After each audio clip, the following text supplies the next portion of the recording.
Hello, welcome to your eclipse reading for August 2017.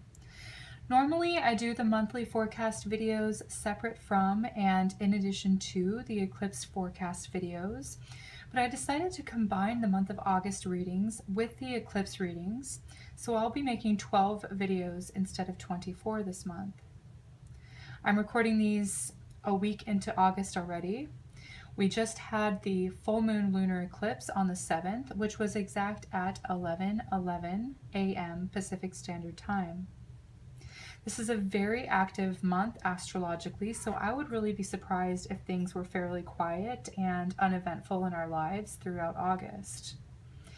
Aside from the eclipses, we have Mercury going retrograde on Saturday the 12th, which is sandwiched in between the eclipses as the featured planetary energy.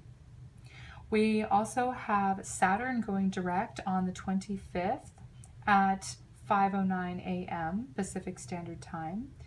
And this is an important time for destined and fated events to occur because it is the karmic nodes that cause the eclipses twice a year, whenever we have a full or new moon near these points.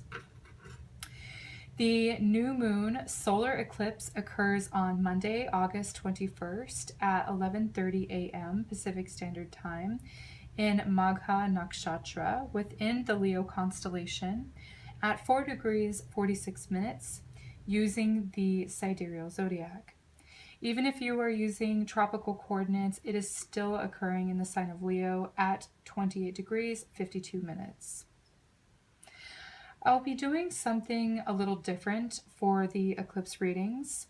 For the solar eclipse, I will roll these astrological dice and cast a quick chart sketch to interpret how its energy will most likely be affecting your sign.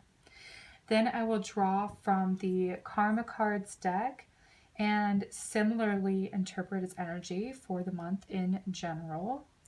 And lastly, I will draw a couple of tarot cards for any additional messages about the eclipse and the essence of August. So let's go ahead and get started with your readings. Leo, let's see what the Astro Dice have to say for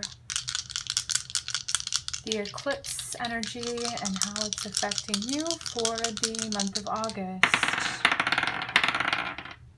Okay, so we have Rahu, the North Node, in Sagittarius in the 12th house. Okay, the first thing that comes to mind with Rahu is it's breaking down barriers. Okay,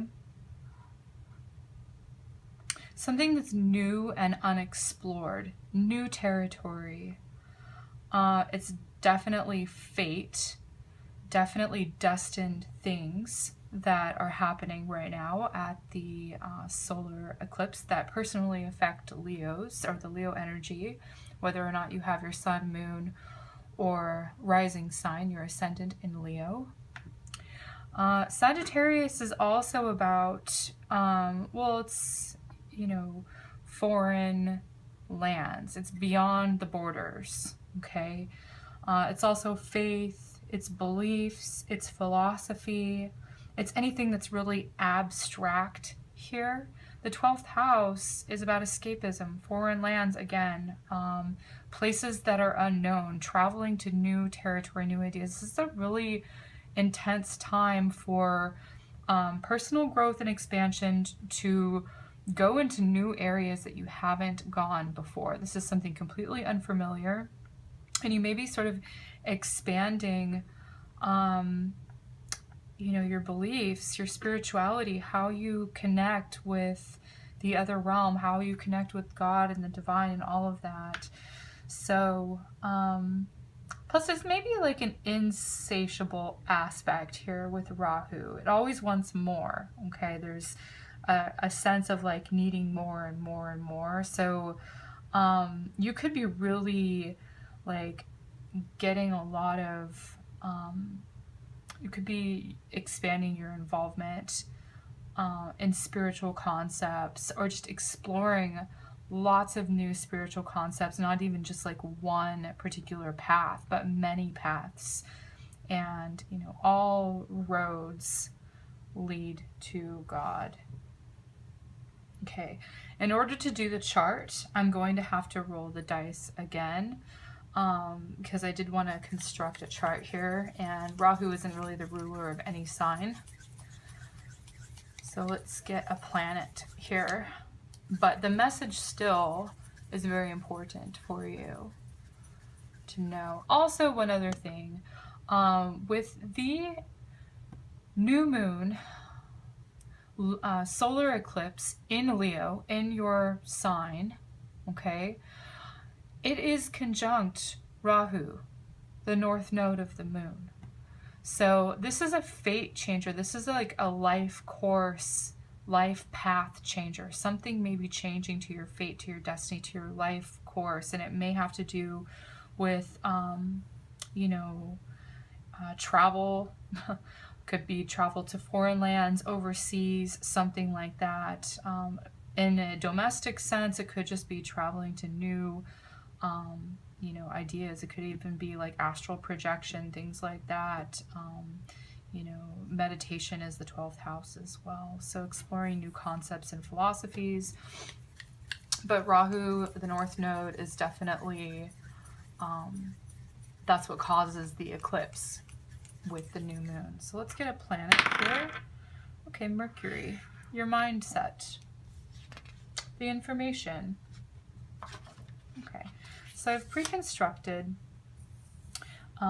this chart here, and let's go ahead and start with the 12th house. So let's light up the 12th house here. Hidden things. This is a house of mystery. And it's also the house of death, release, letting go. It's other world stuff, foreign lands, but also just anything that's foreign or unexplored in your mind. You know, there's no limitations here. So we've got Mercury in the 12th house, and it's in Sagittarius.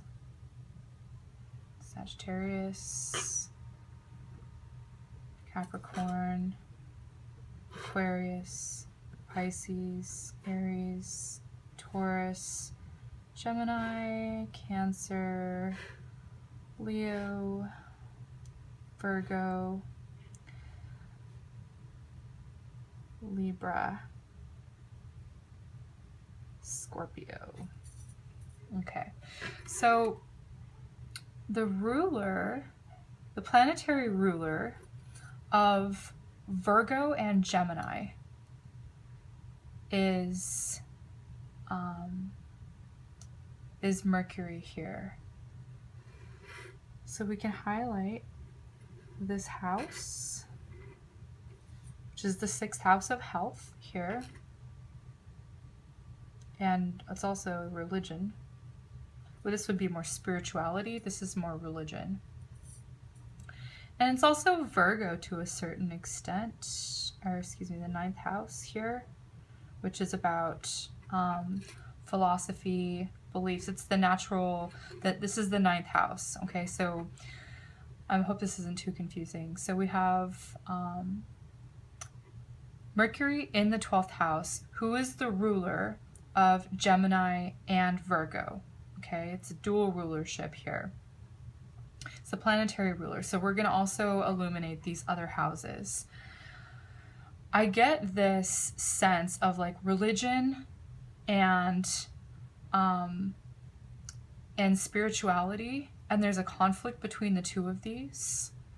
And then there's a sense of like your beliefs and philosophy. So it's all very intangible, also all very esoteric, but it's the mindset.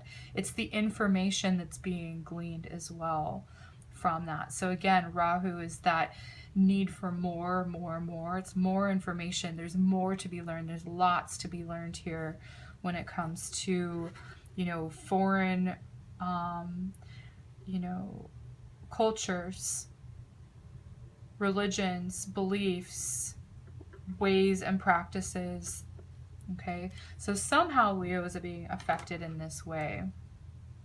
I'm going to go ahead and color in the 12th house, the 9th house, and the 6th house. On a very mundane, superficial level, some of you could be traveling for work, because work is the 6th house. It's also the 10th house of career, but it's like your day job, right? You've got travels, you've got overseas here. There's something about that as well that may be coming into the picture.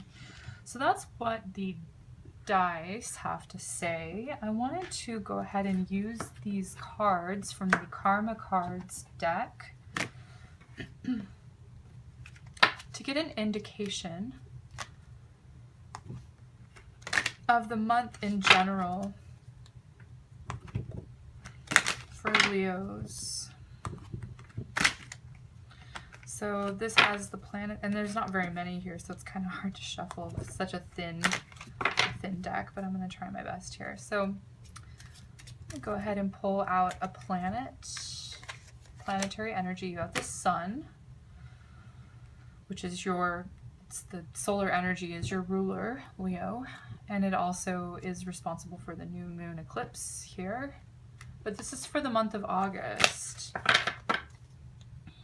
I feel like the solar eclipse in this August, even with the Mercury retrograde that we have, even with the Saturn direct that we have, I feel like the sun, the eclipse energy is the strongest for you.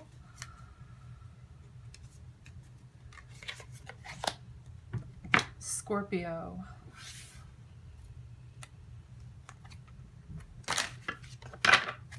And let's see the house as well.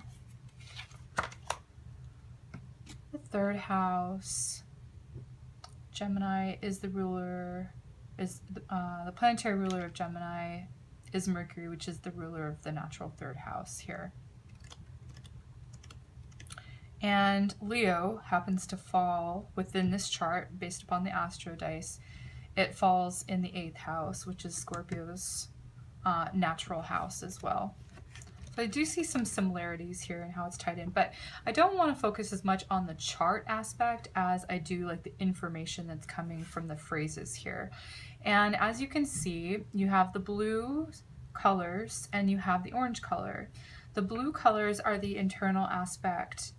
It's the introverted part. It's what's the energy that's inside of you. It's subtle. It's maybe even dormant. The orange energy is the active, dynamic energy. It's what's outward, it's external, it's the most powerful energy that's being used and created. It's very active, okay? So the sun, which is internal, okay? You have Scorpio, which is external, and the 3rd house, which is internal again. I feel like you're going to be shining light inwardly on your ideas and maybe even beliefs, okay? So I wanted to construct a meaning from the sentences that these comprise here. So as you can see, you have 3 lines of these words. The first line is the spiritual plane. It says S for spiritual. M is for mental. It's the 2nd line. And P is for physical. So you have the mind, body, and spirit lines, which are all really one and the same. It's just a different aspect. So for the spiritual, we'll do, it says the creation of the extraordinary power of prayer, your ideas. So again, like faith, belief, hope, all of that. And you have the logical mindset. So things may be coming to the surface that sort of defy logic here. It's beyond an explanation of of information and data. It's more of like sensing and believing, and there's more emphasis on like faith, maybe even a little bit of philosophy thrown in there as well. But that's the spiritual plane, is what are you creating internally with your thoughts. This is about manifesting out in reality things that you say, things that you believe. With your words, Your words have power. Your words are prayers, basically. Words would be the third house. Ideas, words, spoken communication, things like that. Thoughts. Your thoughts dictate reality. So what is it that you believe? I'll just put creating reality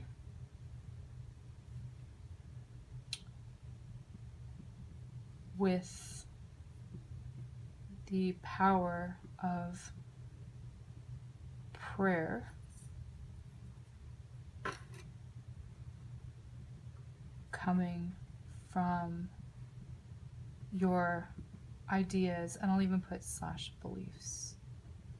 So what are you manifesting? What are you creating on a spiritual level that's coming into the material existence? Okay, so on the mental plane, gaining of respect for or from the highest and lowest aspects of short-term thinking and trips. Okay. Let's see. Put gaining.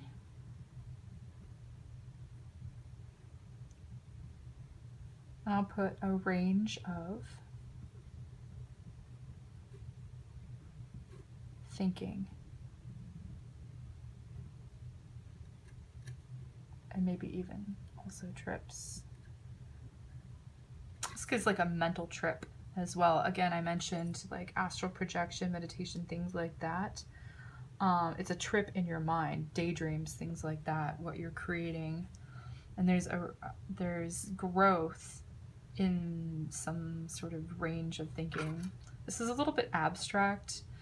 And I've noticed that, to be perfectly honest, I've noticed that I'm not getting as much from this aspect of the readings as I am this, and sort of gleaning the information from the chart aspect of this reading, but this might be helpful to some people. I've already started doing it, so I'm going to be consistent in all of the readings. So anyway, on the physical level, things brought to light, well, that's usually what happens during an eclipse. Sudden things sort of come to the surface. Control the situation and of who and what is around you. Okay, that's interesting.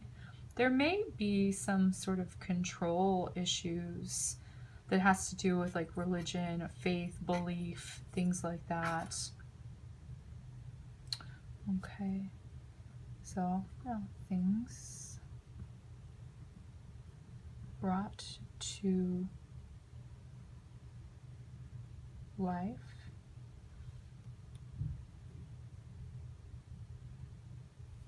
Things brought to life of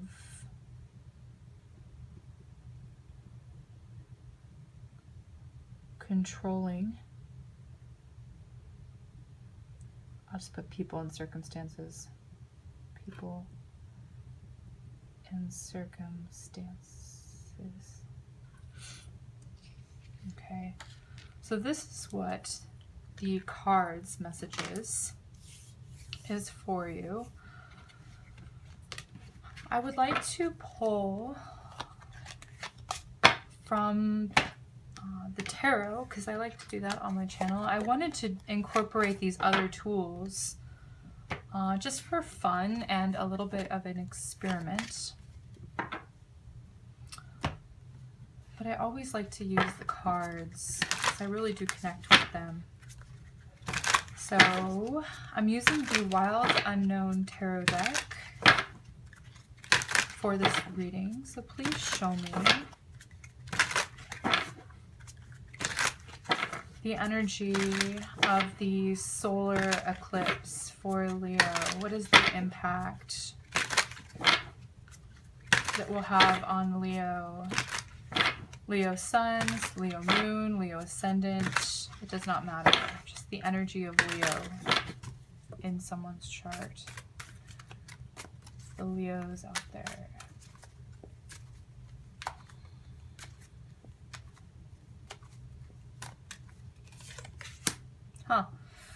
Interesting. This is the same card that came up, I believe, for Gemini. Out of 78 cards, it's really unusual.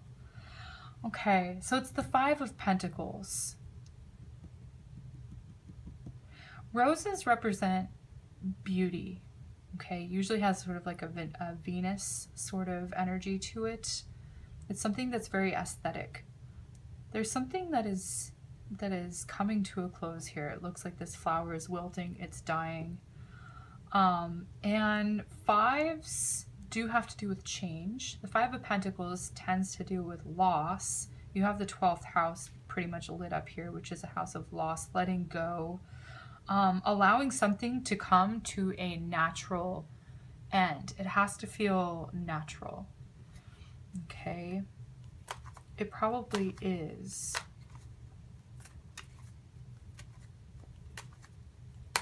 Okay.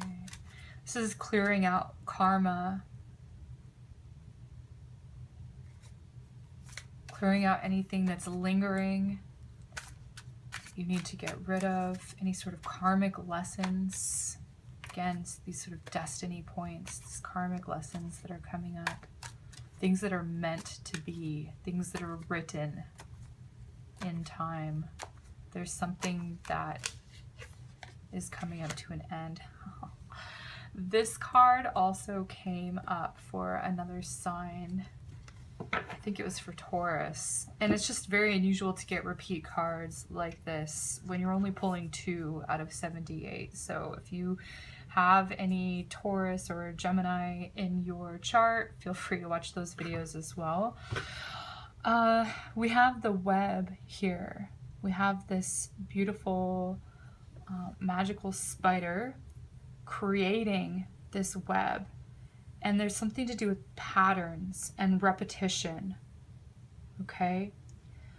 And it's the Eight of Pentacles, which is building, creating something, working on something.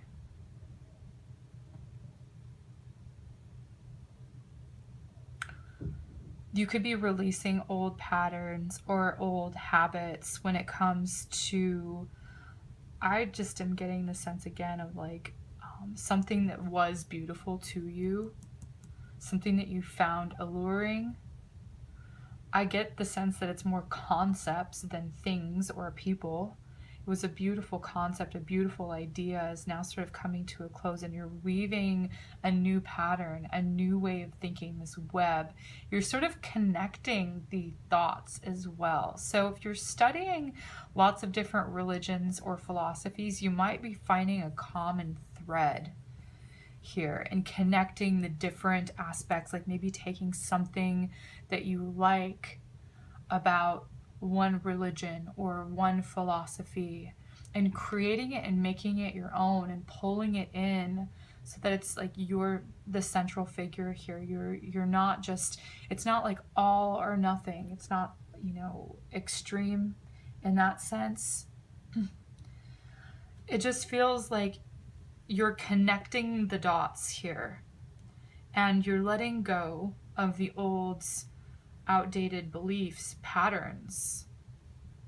This could be something that you were born with, something that you were raised with. Maybe if you were taught to fear a certain way of living or being, and now you're sort of wanting to create something that's a little bit more magical, that feels more natural to you, and letting go of like maybe other people's influence on what you used to think was, you know, an attractive idea or a lovely idea.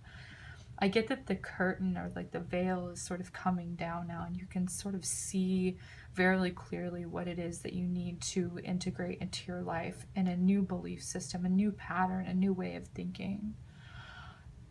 And there's a sense of collecting things from here and there and just pulling it in. It feels multicultural as well, like different parts of the world, different parts, different ways that humans live that are different. Again, gaining like a range and sort of drawing it in. I'm letting go of negativity or controlling people and circumstances in your life.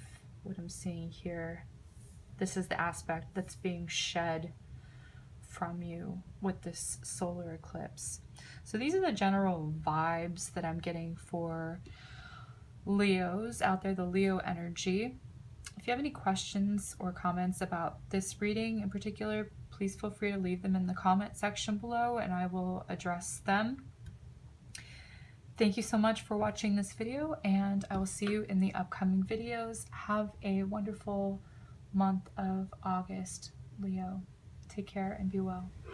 Thank you so much for watching and liking my videos, and for subscribing to my channel. If you would like a personal reading that is custom to you and your current situation, feel free to contact me through my website, sungoddessashley.com, or via email. I will leave the links in the description box below. Thank you, and make it a great month.